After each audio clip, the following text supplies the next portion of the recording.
አነስ ብኑ ማሊክ ረዲየላሁ ተዓላ ዐንሁ አንድን ዘገባ ይነግረናል። አንዴ ጁምዓ ቀን ነው ይላል። በጣም ፀሐይ የበዛበት ቀን ነው። አንድ ገጠሬ ነቢዩ ዓለይሂ ሰላቱ ወሰላም ኹጥባ እያደረጉ እያለ ወደ መስጂድ ገባ። ኹጥባውን አቋረጣቸው መሃል ላይ። የአላህ መልእክተኛ አላቸው። ምን ገጥሞት ይሆን? ኹጥባ እስኪጨርሱ እንዴት መጠበቅ አልቻለም? ነቢዩ ምንድነው አሉት። የአላህ መልእክተኛ ዝናብ ጠፋብን አላቸው።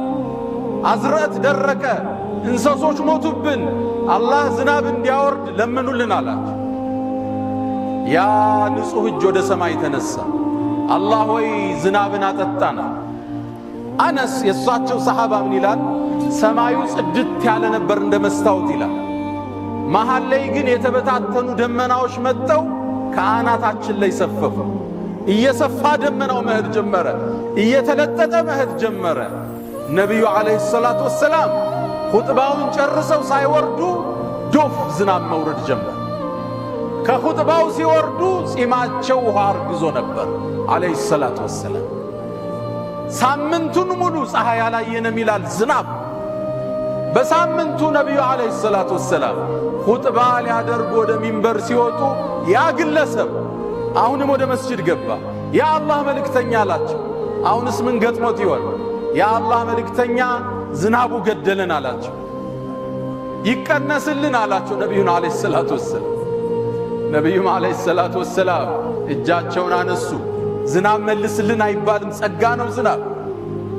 ከዛም አላህ ሆይ ሐዋለይና ላ ዓለይና፣ እኛ ላይ አታርገው፣ ከተማው ላይ በዙሪያችን አድርገዋሉ። በተራራው፣ በሸንተረሩ፣ በኮረብታው አዝርዕት በሚበቅልበት ቦታ ብቻ አውርድልን አሉ። አነስ አሁንም ዘገባው ምን ይላል? ፈወላሂ ይላል፣ በአላህ ይሁንብኝ ከመስጂድ ስንወጣ እልም ያለ ፀሐይ ነበር ይላል። ባለፈው ሲወጡ ፀሐይ ሆኖ ነበር፣ ዝናብ ነው፣ ዶፍ ዝናብ። አሁን ሲወጡ ዝናብ ነበረ፣ ቀትር ፀሐይ ሆኖ ወጡ ማለት ነው። ነቢዩ ዓለይሂ ሰላቱ ወሰላም የታላቆች ታላቅ፣ የኩሮቹ ኩሩ፣ የነቢያት መቋጫ፣ የሩሱሎቹ ሞዴል ነቢዩ ዓለይሂ ሰላቱ ወሰላም